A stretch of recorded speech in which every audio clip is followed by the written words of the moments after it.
ये लड़की जो कॉलेज एंट्रेंस एग्जाम्स की तैयारी कर रही थी, उसे late stage stomach cancer diagnose हुआ। उसके पेरेंट्स ने उसे कहा कि वो पढ़ाई छोड़कर तुरंत ट्रीटमेंट शुरू करे, लेकिन लड़की को अपनी लाइफ में कोई रिग्रेट नहीं चाहिए था, इसलिए उसने अपने फेवरेट शहर के स्कूल में ट्रांसफर लेने की जिद की। पहले दिन जैसे ही उसने क्लास ज्वाइन की, उसे सबसे फियर्ड ट्रबल मेकर के बगल में बैठाया गया। जैसे ही वो बैठी, सामने बैठी लड़की ने धीरे से उसे वार्न किया कि उसका नया डेस्कमेट बहुत बैड टेम्पर्ड है और लड़ाई झगड़ा करना पसंद करता है। उसने कभी किसी को हॉस्पिटल तक पहुंचा दिया था। उस लड़की ने कहा उससे ज्यादा क्लोज मत होना, लेकिन वो लड़की बस मुस्कुराई और पोलाइटली उस लड़के को ग्रीट किया। लड़के ने उसकी तरफ देखा भी नहीं और बस इतना बोला, मुझे डिस्टर्ब मत करना, मैं सो रहा हूँ। थोड़ी देर में इंग्लिश क्लास शुरू हुई। लड़की न्यू थी, इसलिए उसके पास टेक्स्ट बुक नहीं थी। टीचर को ये नहीं पता था और जब उन्होंने देखा तो गुस्से में आ गए। पूरी क्लास उसका मजाक उड़ाने लगी। जैसे ही उसे क्लास से बाहर निकाला जाने वाला था, उस लड़के ने चुपचाप अपना टेक्स्ट बुक उसकी तरफ सरका दिया। लड़की कुछ सेकंड के लिए शॉक हो गई। पहली बार उसे उस स्कूल बुली का एक अलग साइड दिखा। उसे लगा कि शायद वो इतना कोल्ड और वायलेंट नहीं है जितना लोग कहते हैं। थैंक यू बोलने के लिए लड़की ने सीक्रेटली उसके डेस्क में एक छोटा सा गिफ्ट और एक स्टिकी नोट रख दिया। कुछ दिन बाद लड़की को स्टमक पेन हुआ और उसकी माँ उसे हॉस्पिटल ले गई। माँ ने फिर से कोशिश की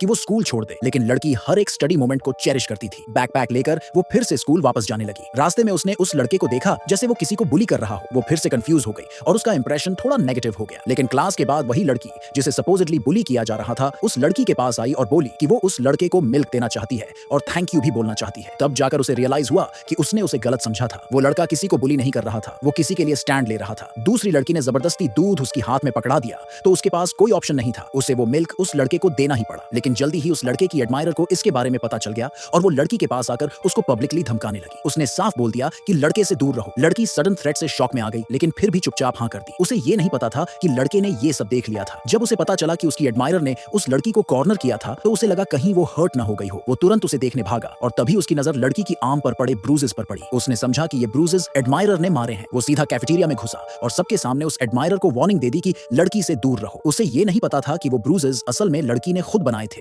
ताकि वो अपनी स्टमक पेन को छुपा सके। उसी रात लड़की को लड़के के दोस्त से एक मैसेज आया कि लड़के ने उसके लिए एडमायरर से लड़ाई की थी। तब उसे रियलाइज हुआ कि जो लड़का हमेशा कोल्ड और केयरलेस बनकर रहता था, उसके अंदर एक्चुअली एक सॉफ्ट दिल है। लेकिन अगले दिन वही एडमायरर फिर उसके पास आई और बोली कि वो लड़के को एक वाटर बॉटल देना चाहती है, लेकिन वो सीधे उससे नहीं लेगा क्योंकि तू उसकी डेस्क मेट है, तू दे देना। और फिर जबरदस्ती बोतल उसके हाथ में थमा दी। लड़की को मन नहीं था, लेकिन उसने बोतल दे दी। जैसे ही लड़के को पता चला कि वो एडमायरर की दी हुई है, उसने तुरंत मना कर दिया और बोला अगर तू देती तो मैं ले लेता। लेकिन ये बात कॉर्नर में छुप कर खड़ी एडमायरर ने सुन ली। उसका चेहरा गुस्से से सफेद पड़ गया। उसे लगा लड़की ने झूठ बोला था और प्रिटेंड किया था कि उसे लड़का पसंद नहीं है। गुस्से में उसने कुछ ठग्स को बुलाया और स्कूल के बाद उन्होंने लड़की का रास्ता ब्लॉक कर लिया।